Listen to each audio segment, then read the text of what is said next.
What it was, what it do is your boy King M back again with another one. This time we got a reaction video. I'm about to be reacting to the Diddy trial, day 8, an inside look at the evidence. And this is from ABC News. I'm gonna subscribe to that.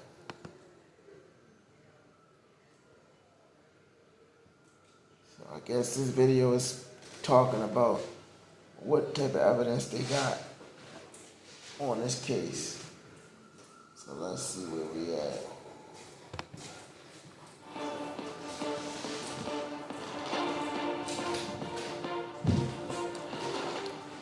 Hi, I'm Eva Pilgrim. Thanks for streaming with us. Today's testimony in the Sean Combs sex trafficking trial taking us inside Diddy's inner circle. A former Combs Enterprises employee who also worked as a personal assistant agreeing to take the stand against his former boss, but only after being granted immunity.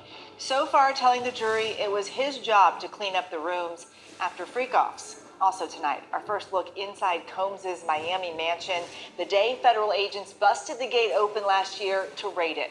A federal agent testifying about the evidence, guns and ammo seized from Diddy's home that were found near alleged freak-off supplies, which included dozens of bottles of baby oil and boxes of platform heels, bondage restraints, and bundles of rope. Bruh, they said dozens of boxes of platform heels. Hold up. Restraints and bundles of rope. Also photographed as evidence, platform heels, bondage restraint supplies, which included dozens of bottles of baby oil and boxes of platform heels, bondage restraints. Yeah, so we already know what's up with the baby oil. My man was on this kinky, freaky slip and slide. Lubricated shit. We won't say that. Because baby oil Vaseline that makes everything real slick and slippery. So you ain't gotta worry about no friction. You know, when shit dry, you get friction burn. So if it's wet and slippy, you can do this with no friction burn. Next, they said bondage restraints. I saw some motherfucking Boston Strangler shit. You know what I'm saying? Real shit, Boston Strangler shit. I can't remember the kid name, but no, it wasn't him. Fuck, man. I know the serial killer too, it don't even matter. But anyway, yeah, this guy killed like 4 or 5 different females over a period of time. And they ended up bossing him because it was a holiday and he was in a group home and he checked out on the group home to go out to his mother's house for that holiday weekend. And that weekend he had went out and committed a murder. And basically they was able to link that shit to him because of the day that he was out, that shit had happened. The time he was out was the time that the thing happened. So he edited it up.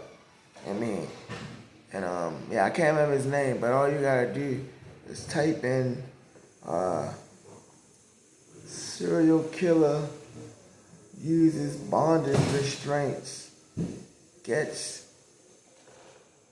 caught. No, my bad. Type in serial killer strangles victims on holiday. Man, fuck this. I gotta look that up. Cause it's bugging me.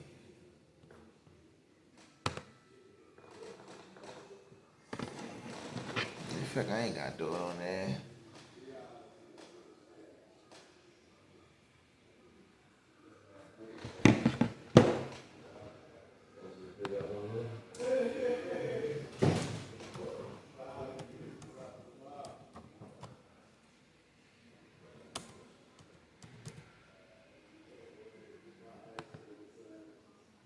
watch this. 'Cause I'm pretty sure that's who it is.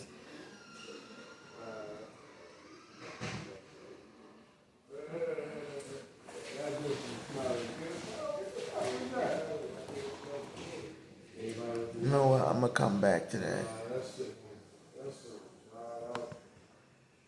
We'll come back to that.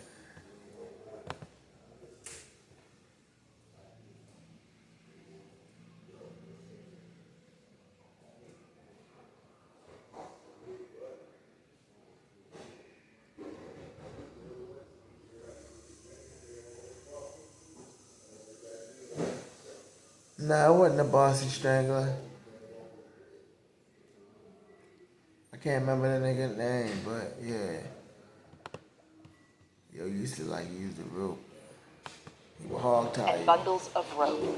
Also photographed as evidence that day, motivational messages on Combs' bathroom mirror that included "You a legend," and "upward motion," and drugs. Lots of drugs, including ones found in plastic bags inside a Gucci bag, and orange tablets with. Yeah, somebody put "You a legend" on the bathroom mirror. Yeah, he is a legend.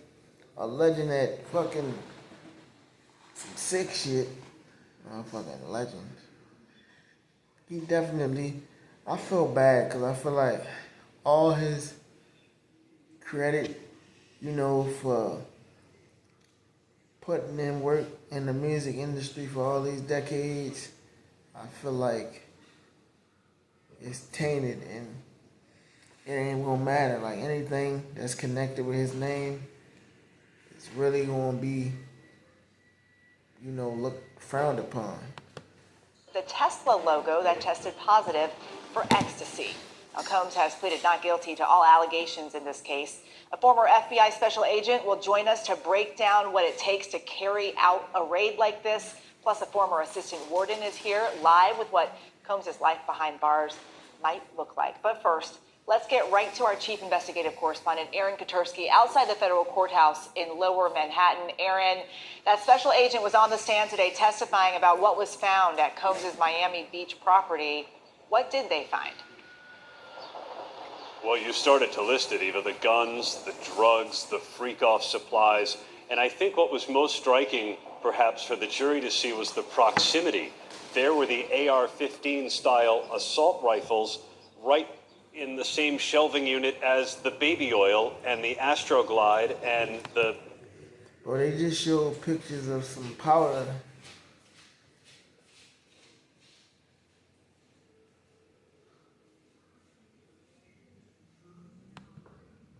Yeah, they showed pictures of powder and a little cat thing rolled up $100 bills.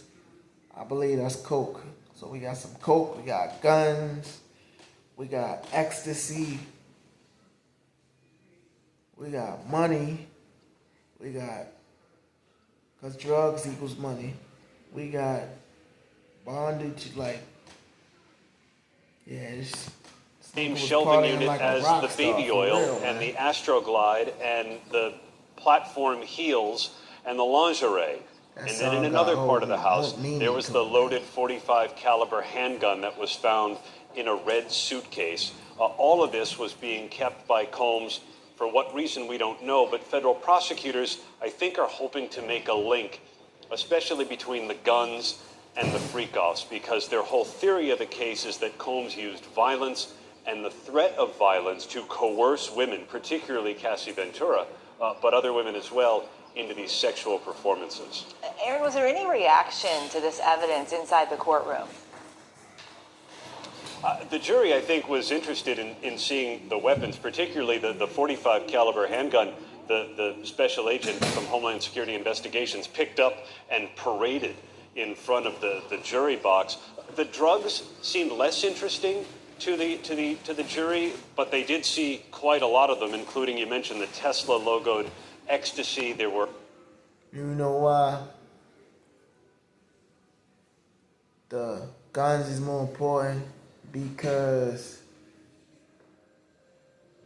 I feel like it's probably a higher conviction rate for guns, and plus No, I take that back. Why I think the guns is the worst because remember they just said they can try to you feel me link it on the tip like you use it for violence. Like drugs I always looked at like an escape plan.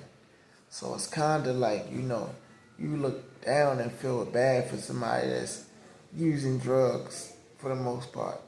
Like they need help. But somebody they got guns is like only thing you can do with these is shoot them. And when you shoot them, somebody could get shot. So, in a sense, it's like the guns is looked at as you had no other reason to have them other than to do harm to somebody at any given time. The drugs is like, all right, you had the drugs, were you using them? Yeah, all right, well, you must have a habit. You got a problem? Yeah, all right, we're going to try to help you. It's an escape route for drugs. It's no escape route for guns. Because there's no way out. You live by that, you die by it. Drugs you can live by. You can be getting high your whole life and want to change and can get that change if it comes down to it. Were other drugs found in a box, a wooden box on the bathroom sink? It had a gold ovular label, Puffy. The jury also heard today from psychologist Dawn Hughes, who specializes in sex trauma. What did she say? There's something so voyeuristic about this entire trial, this lurid look into the private and often violent sex life of Sean Combs and Cassie Ventura so far. And what Dawn Hughes did was firmly ground it in trauma, in psychological principles about trauma, domestic violence, and sexual abuse. And she could not testify about the specifics. Expert witnesses are not allowed to clinically examine a witness or a victim or the defendant. But generally, she talked about why abuse victims stay in abusive relationships and how they cope with the abuse. And some of the things that she described mimicked the testimony of Cassie Ventura and others. How she felt like she couldn't get out of the relationship because he controlled her finances. Her friend Carrie Morgan and Dawn Richard both mentioned how during a beating that Combs would inflict, that they said they witnessed, she would curl up in a fetal position. And Dawn Richard and the expert, Hughes, said that one coping mechanism is to curl up in the ball on the floor. We also heard from a former employee of Sean Combs, George Kaplan, who was called to testify. Who is he? He was a former assistant. About 15 months, he worked as Sean Combs' executive assistant. He said they one of four of them during his tenure. And for a time, he was meant to be the cleanup man from the freak-offs. He said he would first stock the hotel rooms. He said there was a hotel bag that contained baby oil and Astroglide and other items that the jury's already heard about. And then he was meant to clean up the hotel rooms himself, tidy them up, he said, to protect Combs' reputation. We still were I have to ask laughing. you, at what point he was able to get an immunity order? What was the reaction when that happened? He was meant to be the cleanup man from the freak-off, and Dawn Richard both mentioned how... Mind you, as I'm watching this video, y'all, I'm literally watching the likes for this video go up. Like, the number is actually rising up on screen. It's not like I gotta refresh my screen to see the numbers move. No, they moving on their own. During a beating that Combs would inflict, that they said they witnessed, she would curl up in a fetal position. And Dawn Richard and the expert, Hughes, said that one coping mechanism is to curl up in the ball on the floor. We also heard from a former employee of Sean Combs, George Kaplan, who was called to testify. Who is he? He was a former assistant. About 15 months, he worked as Sean Combs' executive assistant. He said they one of four of them during his tenure. And for a time, he was meant to be the cleanup man from the freak-offs. He said he would first stock the hotel rooms. He said there was a hotel bag that contained baby oil and Astroglide and other items that the jury's already heard about. What? And then he was meant to clean up the hotel rooms himself. And for a time, he was meant to be the cleanup man from the freak-offs. He said he would first stock the hotel rooms. He said there was a hotel bag that contained baby oil and Astroglide and other items that the jury's already heard about. And then he was meant to clean up the hotel rooms himself, tidy them up, he said, to protect Combs's reputation. I have to ask you, at what Executive assistant, he said they one of 4 of them during his tenure. And for a time, he was meant to be the cleanup man from the freak-offs. He said he would first stock the hotel rooms. He said there was a hotel bag that contained baby oil and Astroglide and other items that the jury's already heard about. And then he was meant to clean up the hotel rooms himself, tidy them up, he said, to protect Combs's reputation. I have to ask you, at what point he was able to get an immunity order? What was the reaction when that happened? Well, the jury didn't see it, but he said he was otherwise going to invoke his Fifth Amendment rights against self-incrimination. We don't know why he wanted it. We don't know whether he's about to testify about crimes that potentially he committed that would necessitate that kind of an immunity. He did testify, though, about procuring illegal drugs for Combs. He said he would give cash that Combs gave him and then bring Combs the bag of drugs, including one that contained MDMA. Aaron Kotursky there at the courthouse, thank you so much. Let's dig into all of this. We've got our ABC News legal contributor, Brian Buckmeyer, with us. You were also there in court today. So, Brian, just bring us into that room. What was the biggest moment of the day? So I'm going to piggyback off of what Aaron said. One of the biggest moments of the day was when George Kaplan took the stand. And I think maybe not so much because the juror wasn't there or the people in the audience, but I think for maybe... Yeah, did you call me? Oh, what you doing? To get what?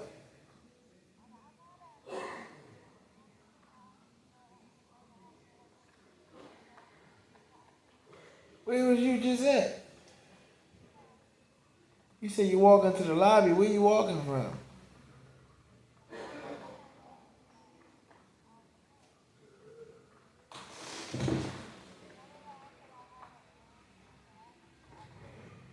Yeah. Oh, okay. Oh, so you was still back there the whole time? You was still back there the whole time just now? Wow, alright.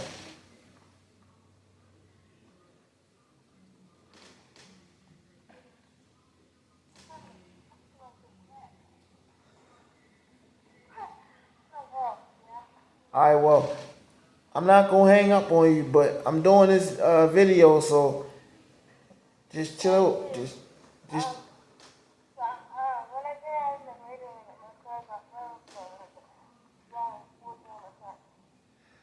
Alright. I'm sitting the phone down so I can finish doing this video. I'm sitting the phone right here so I can finish doing the video. If you need something, just say something, alright? You heard me?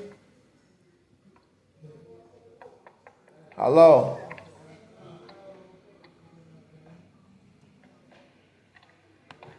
The attorneys, we all understood, especially attorneys who practice in the Southern District of New York, immunity isn't given out lightly.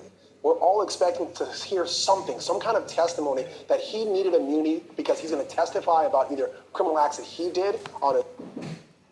Oh, okay. Huh? Alright. Wow.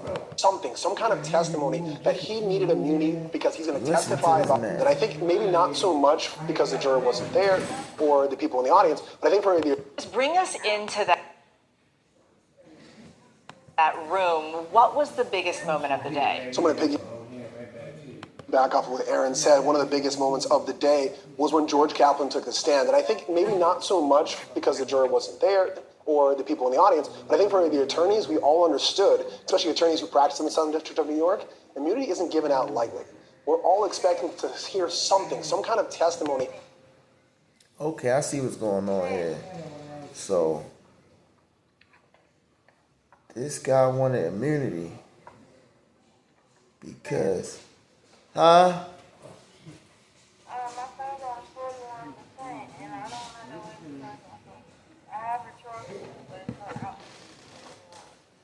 You said you want to hang up?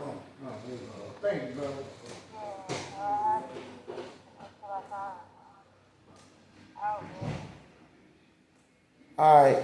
Oh, you need an outlet?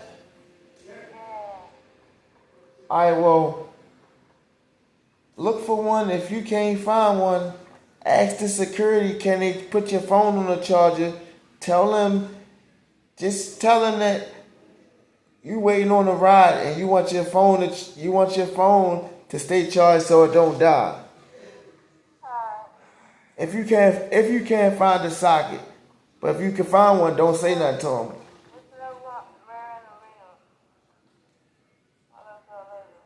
All right, so you just gonna have to act, huh?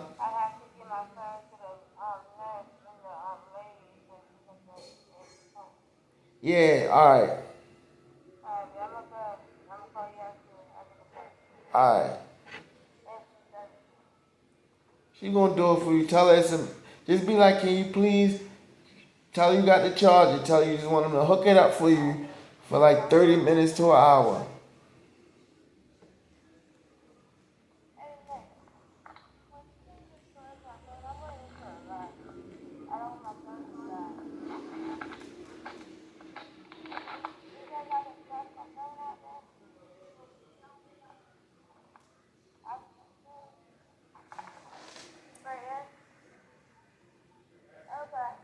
Yo, I really apologize for this inconvenience.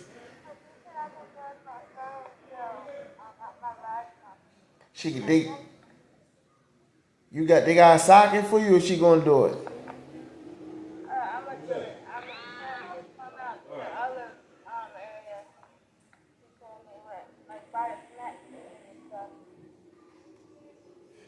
Oh, all right.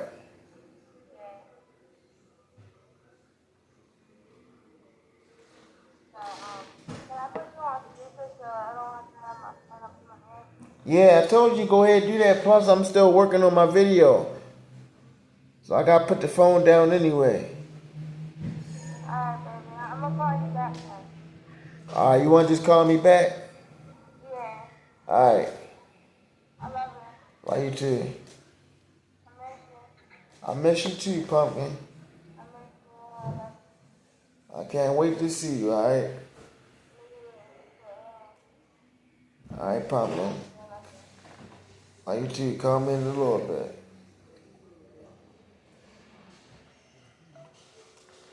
That's my baby, y'all. Alright. Patty. What is? Hey. Good night, baby. Good night. That he needed immunity because he's going to testify about either criminal acts that he did on his own or at the behest of Sean Combs that he wants protection from. Now, the beginning of the testimony, just about buying drugs, yes, criminal, but I think as we continue to tomorrow's testimony, we'll probably hear a lot more because this is the individual who set up these freak-offs and put it down. The question is, what did he see, what did he know, and what did he believe to be cleaning up after? Yeah, so I don't know if I explained anything just now because I was on the phone with my wife or Laura. Yeah, confusing. But basically, this assistant dude wants immunity. Like this guy just said. Only immunity is something that you ask for when you feel like you're in jeopardy of going to jail for something that you don't want to go to jail for if it hits the fan. So clearly, he feel like he's. But then again, maybe it could just be because P. Diddy is so high profile. He feel like pretty much since they gonna he might feel like they trying to railroad yo, and they gonna railroad anybody connected to him. So just to be on the safe side, he want immunity. He might not have did anything shady. And from looking at the dude, honestly, I think something happened. I ain't even gonna lie. I'm looking at y'all. He just seemed like the type to sell out. Like I could buy yo, like, man, look, give you this much an hour, just make sure when we do what we do, that ain't nobody come through. Make sure ain't no evidence left down when it's over with. And before we start, make sure everything's set up right. You do that for me, and you won't have to worry about nothing ever again. And he probably got it put to him just like that. Like, yeah, this man telling me that all my dreams gonna come true. All I gotta do is be his cover up. Man, I'm with that. Cause he's probably looking at it like too, like, if shit the fan, I can't get, like, he's going to jail first. So, worst come to worst, I won't get as much time as he will. So, I'm cool with that. Like, it's all type of scenario, you feel me? But just my personal opinion, I think he said it because he knows something that ain't right, and he don't want to get jammed up. I don't think he's just scared. I think he did or know something. Let's also talk about the show and tell that the jury got today. That special agent who was part of the Miami raid, they brought in the evidence. Why not just show the jury pictures? While a picture is worth 1,000 words, seeing it physically yourself is a lot different. Don't forget, we are in the Southern District of New York. Many of the jurors are either from Manhattan, they are in Westchester or the Bronx. And so seeing a physical gun and understanding what it is, the size of it. I know we were talking before, I don't think they're going to get to hold the guns themselves, but seeing it is one thing. But the defense really pushed back on this idea because don't forget, this is a very large home and compound, trying to make the argument that, you know what, other people work and live here. Maybe Sean Combs doesn't possess these, even though some of the serial numbers are scratched off. The other thing that was kind of surprising waking up this morning, rapper Kid Cudi was expected to testify today, but apparently there was a note sent last night to the judge signaling otherwise. It's like a late night note. Are we going to hear from him? What happened here? The idea is we still are going to hear from Kid Cudi. Don't forget, in Cassie's civil lawsuit, there was a relationship between the two for a period of time. There's also from Cassie's lawsuit and from the indictment itself that Kid Cudi allegations are connected to the racketeering conspiracy, specifically arson. And we know that Kid Cudi did come out to the New York Times in 2023 saying it's all true in reference to Cassie's civil lawsuit, where she claimed that Sean Combs threatened to blow up Kid Cudi's vehicle and wanted his friends present to see it as a way of controlling and using force to keep Cassie close to him. As we wait and watch for that testimony. Brian Buckmeyer, thank you so much. We learned a lot about the raid of Diddy's Miami home. Let's bring in ABC News contributor and former FBI special agent in charge, Richard Frankel. Man, I'm just like, there's so many women. They says the ratio is, I think, 5-1. For every one guy, it's 5 females. And I can believe that because it takes the females to make the baby, so, you know. I'm good. I take 2 females. Man, yeah, like, you got that bag, bro. You could buy 1 million sex slaves. If you really want to do it like that, you could buy 1 million sex slaves. Like, I just don't get this shit. Like, and I really do kind of feel like this is the higher ups that's coming down on his head. Like, you trying to fuck with us? Wow, take that. Because, like, a female said on social media, I was watching this shit like 2 days ago. She basically was saying how it's women out here that'll do everything that Cassie was doing and love doing it because they getting paid and they getting took care of and they getting their needs met. I'm saying, like, so what makes it so crazy that this girl decided to say something about it?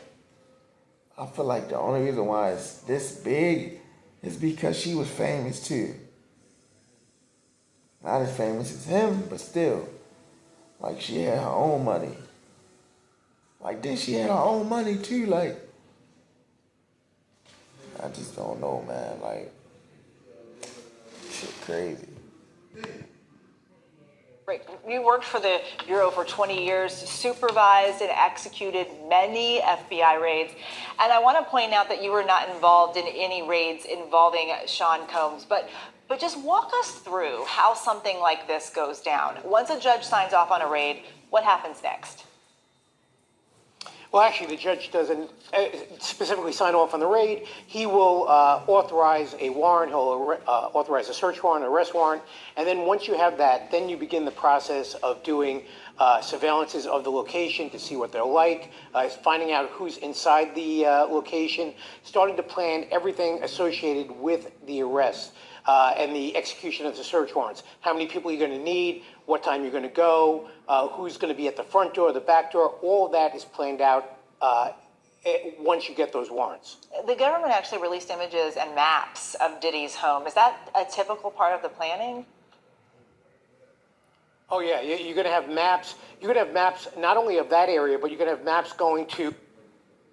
Oh yeah, you're going to have maps. You're going to have maps not only of that area, but you're going to have maps going to the courthouse if that's where you're going to be bringing people to after if it's an arrest. You're going to have maps to a hospital in case somebody's injured, and then you're going to have an overall map of the area so that you know where you're going in. You're going to have all those 4 sides of a location marked because you may have people doing entry on the front, you may have people at the back door and on the side doors, and then you're going to have people around the perimeter to make sure that no one either gets into the perimeter or out of the perimeter. A lot of planning, it seems, goes on.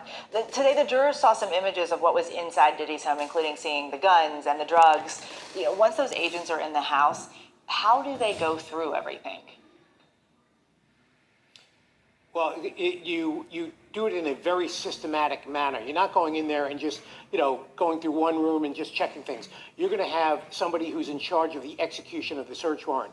And that person is going to make sure that you go from room to room and that you cover every part of that search warrant to make sure that you've looked in every spot. And as you go through it, you're going to have people with forms, with paper, that are going to fill out what's been found in the room, where it's been found. You're going to have photographers. You're going to have other people just overwatching the area to be able to swear that something was found in a certain location. So it's a very intricate search, especially when you're doing a search of this nature. When you talk about a search of this nature, there's an extremely high-profile target like Sean Combs. How does that impact how you guys do things? Well, the goal is that you do every search the same way. But the fact that it was Sean Combs, you're going to make sure that you are dotting the I's, crossing the T's, that you may have extra people there because it's expected that this is going to go to trial. And also because of the size of the location, you're going to have to make sure that you are going through each room and checking every nook and cranny. In other searches, you may have an idea of where something is, or it's just a small location. But in this instance, it was a very large residence, and you had a lot of area to cover. And during that time, you also know that you're going to have press looking at you, you're going to have the public looking at you. So you have to make sure you're doing this all according to plan. Richard Frankel, thank you so much for being with us today. Sure, Still ahead, Sean Diddy Combs' life behind bars. We're joined by a former warden for more on what his life is like now. And did Diddy blow up Kid Cudi's car? Why, that's a top search online. Stay with us.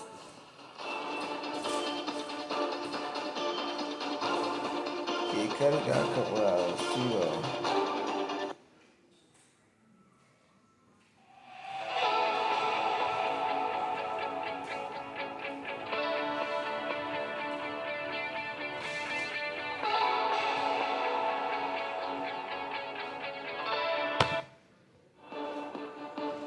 That was a commercial, y'all. Oh.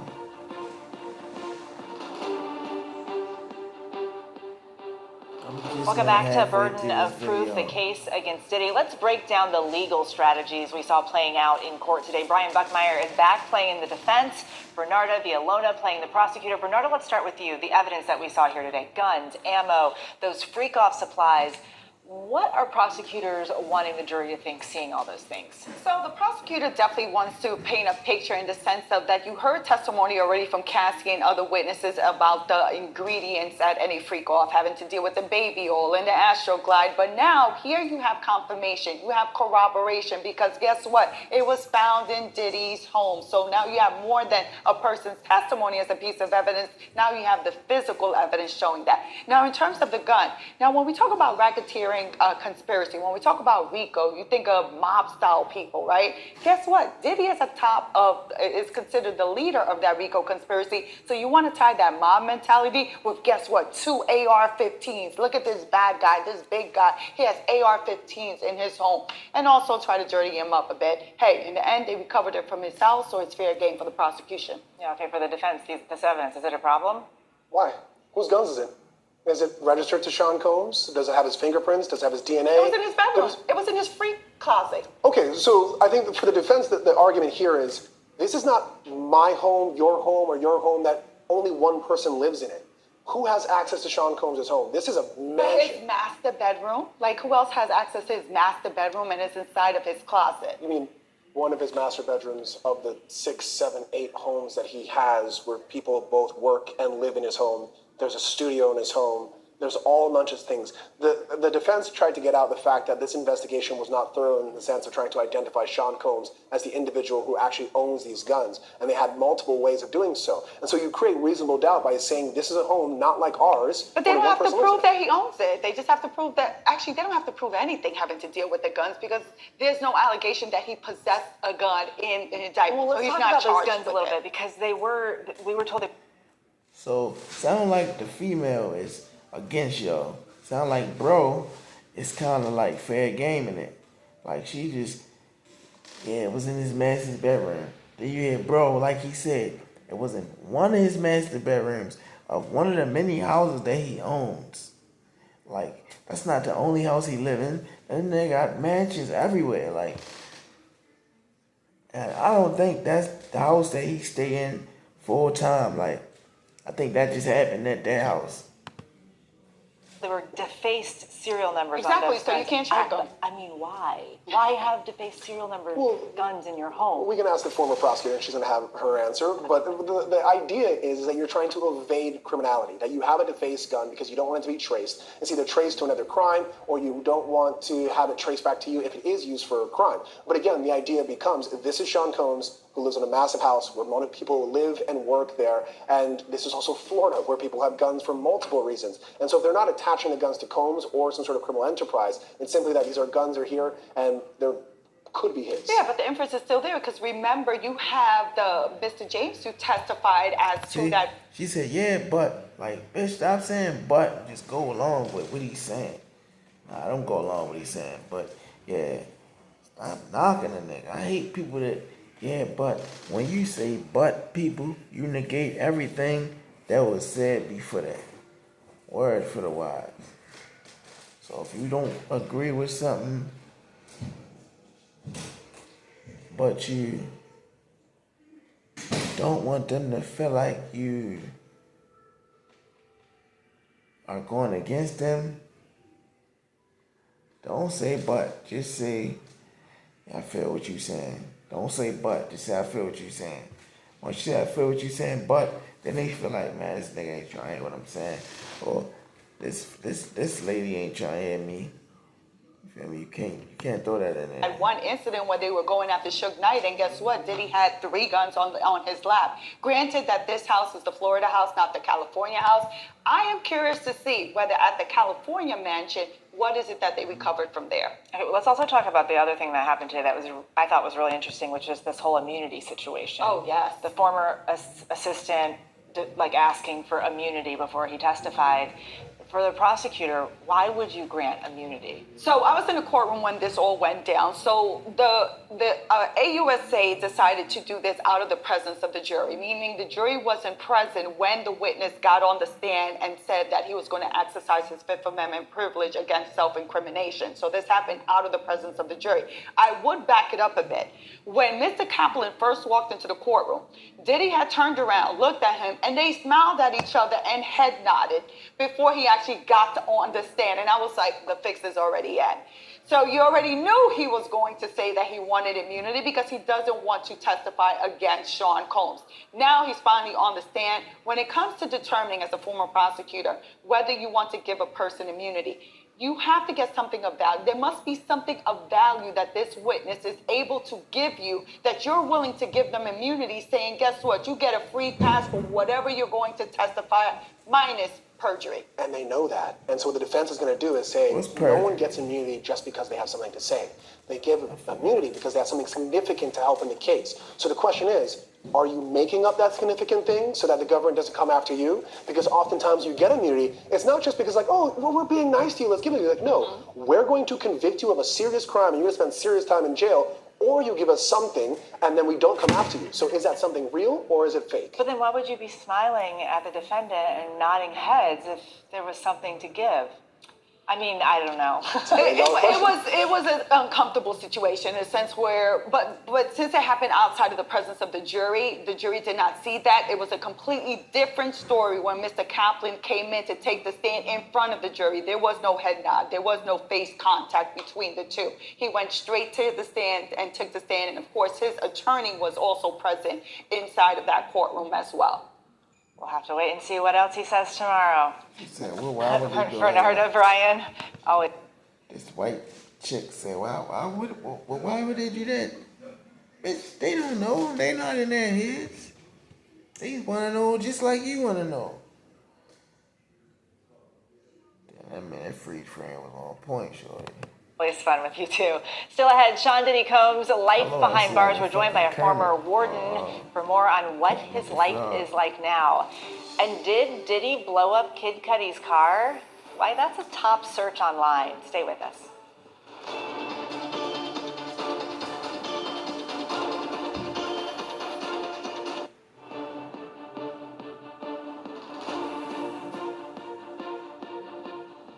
Welcome back. Sean Diddy Combs has been spending his days at the federal courthouse in Lower Manhattan, but his nights have been spent nearly 5 miles away at the Metropolitan Detention Center in Brooklyn, also known as MDC. It's a federal jail that's become the home for a who's who of high-profile defendants in recent years. Sam Bankman-Fried, Ghislaine Maxwell, Luigi Mangione, Svetlana, the alleged stowaway, just some of the detainees who have spent time at MDC. So what is life like in a jail with so many notable names? Joining me now is someone who knows MDC inside and out. Christine Dinan spent more than 2 decades working for the Federal Bureau of Prisons. She spent 2 of those years as an associate warden at MDC. Christine, thank you so much for joining us. I'm at MDC. I ain't gonna lie.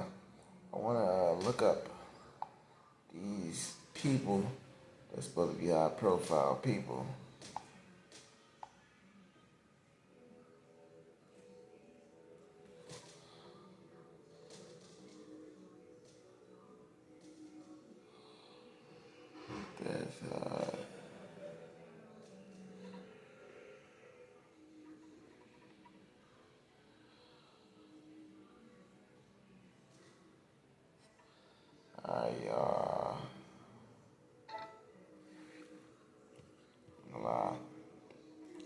If you rocking with me on the video still, I fucks with you heavy, like, yeah.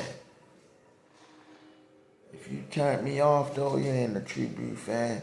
My True Blue fans, they watch me. You know what I'm saying? They really watch me. They watching my fucking rants and all that.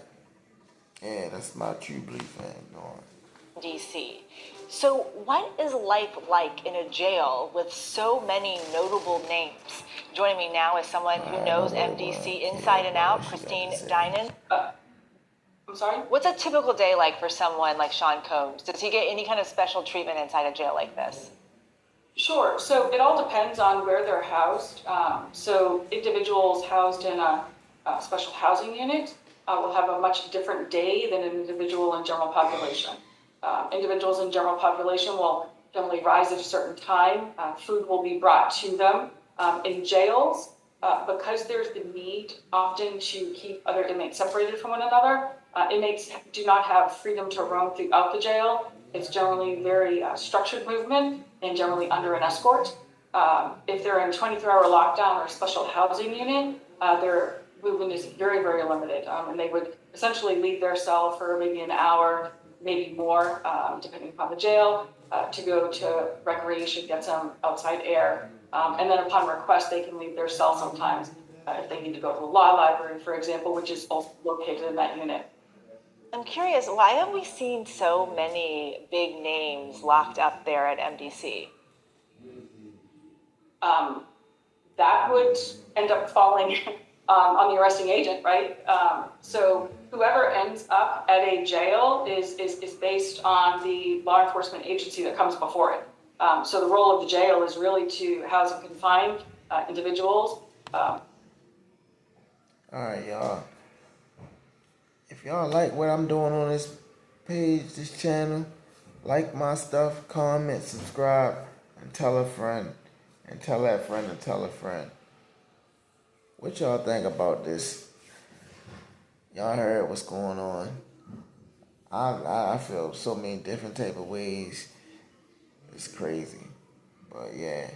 Until the next one, I'm out.